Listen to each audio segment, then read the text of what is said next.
At this point in Plantinga's argument, I find that students usually say, "What? Isn't this just a recipe for intellectual irresponsibility? Isn't Plantinga saying that basically any explanation of the source of religious beliefs is compatible with theistic belief?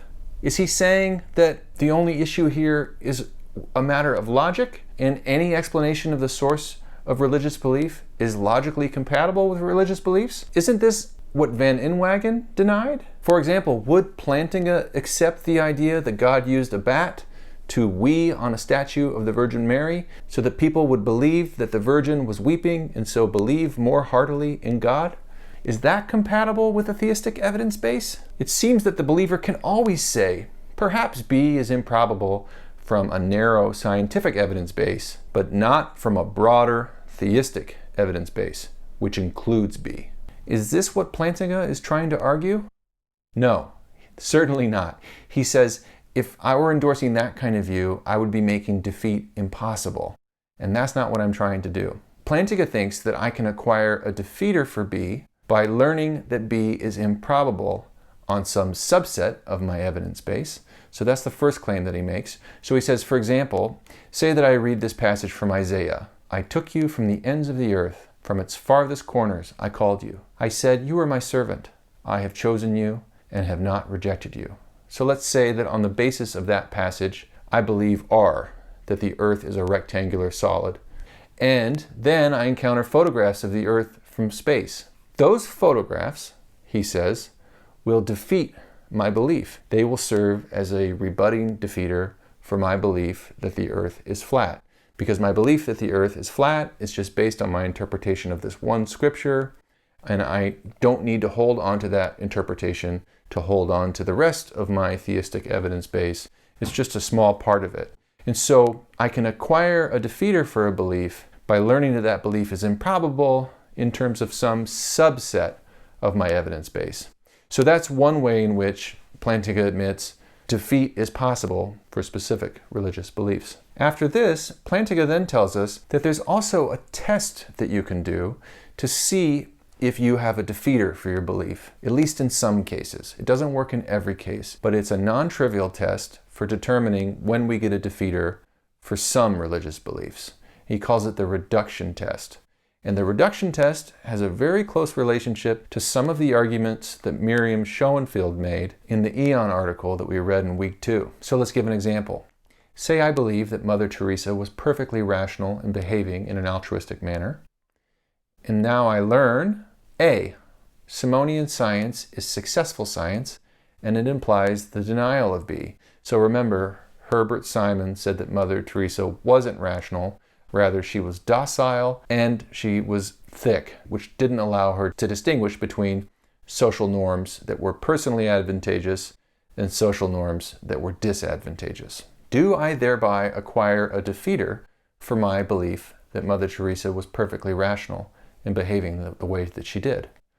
Well, say that my evidence base is evidence base me, and I add the belief A to evidence base me.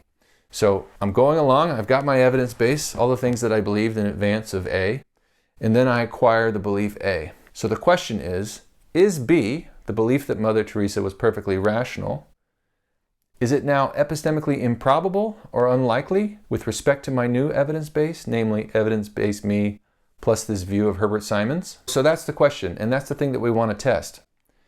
And Plantinga says, if it is, if my belief that Mother Teresa was perfectly rational is now epistemically improbable because I read Herbert Simon's paper, then we might have a defeater for my belief that she was perfectly rational.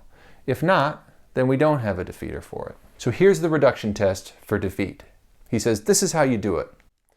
Delete the belief that Mother Teresa was rational in behaving the way that she did from your evidence base. And again, this is the same thing Miriam Schoenfeld said. If you want to recover a belief from doubt, you have to recover it without appealing to that belief. And Plantinga is saying that you should use the same procedure here. So you want to know if you can recover the belief that Mother Teresa was perfectly rational in behaving the way that she did?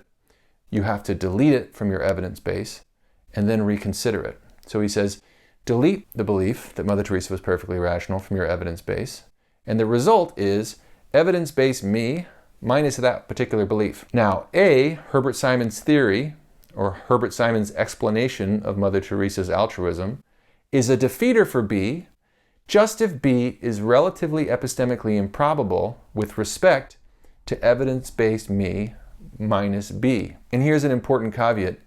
Evidence-based me minus B doesn't just delete B, but it also deletes anything that entails B. Okay, so what happens when we do that? What happens when I delete this belief that Mother Teresa was perfectly rational in behaving the way that she did from my evidence base? I then read Herbert Simon's paper, and then I consider Mother Teresa's behavior in light of my new reduced evidence base. And Plantinga says, no, I don't have a defeater for my belief that Mother Teresa was perfectly rational. Why? Because my belief that Mother Teresa was perfectly rational in being altruistic is consistent with a much wider net of beliefs that I have about the nature of morality and the importance of living a good life, and potentially with some religious commitments that I might have about the purpose of our being on earth and so forth. So the idea here is that the reduction test shows that my belief that Mother Teresa was perfectly rational in behaving the way that she did is not epistemically improbable. It is not defeated by Herbert Simon's explanation, because once I reduce my belief set and remove my belief that Mother Teresa behaved rationally, Herbert Simon's theory still doesn't demonstrate to me that people like Mother Teresa, who dedicate their lives to the good of other people, are in any way irrational. So from a reduced evidence base, my hypothesis or my theory or my sense that Mother Teresa's life was a life well lived doesn't go away. Well, let's consider another example.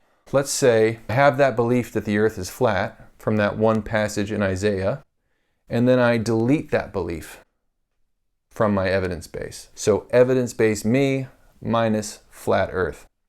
And then with my new updated evidence-based me minus flat earth, I encounter evidence from space showing that the earth is in fact spherical and is not a rectangular solid.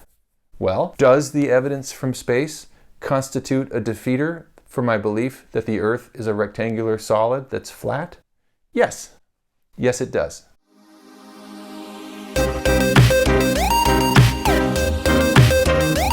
Okay, so those are two examples of how you could use the reduction test. In one case, we use the reduction test against our belief that Mother Teresa is rational. We take that belief out of our belief set and see if it withstands Herbert Simon's explanation, and it does. In another case, we remove our belief that the earth is a flat rectangular solid, and we then see the evidence from space, and we see that the idea of the earth being a rectangular solid is epistemically improbable. And so yes, it is indeed defeated by that evidence. Plantinga goes on to make one other really deep point, which is this doesn't always work.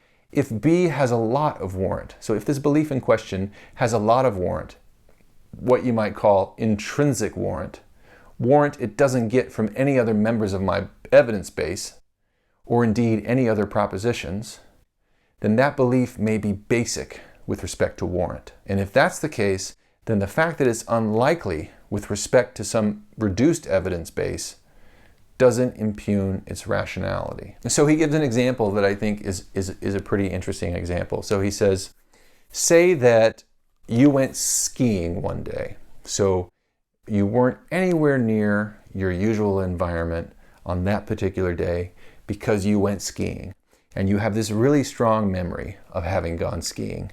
And then you were brought to court by your colleagues because one of your colleagues says that you were seen slashing the tires of their car. You have no memory of this. Your memory is that you were in fact on the slopes that day. You don't have any physical evidence for it. And in fact, the physical evidence starts to stack up against you. Your fingerprints were on the knife. Various people give eyewitness testimony that they saw you slashing the tires. There's even video evidence of you walking in the car park near where the tires were slashed. And it really does look like you. And you see all this evidence and you're like, yeah, that really does seem like me. But A basic memory, a kind of fundamental memory like that, is what Plantinga says is a basic belief. And a basic belief like that has a kind of intrinsic warrant. It doesn't matter that people tell you that you were there and that there's some circumstantial evidence that you were there. You know, in virtue of having that memory, that you were there on the slopes and nowhere near your colleague's car, and so you could not have slashed their tires. From your own point of view, in those circumstances, you will not lose your own entitlement to claim that the belief that you were on the slopes is a piece of knowledge, because our memory functions in a way that it has this kind of intrinsic warrant. And Plantinga thinks that certain experiences of religious faith give us that kind of intrinsic warrant. So he thinks that certain experiences of a religious kind constitute a kind of basic belief, and that faith indeed is a source of knowledge in the same way that your memory is.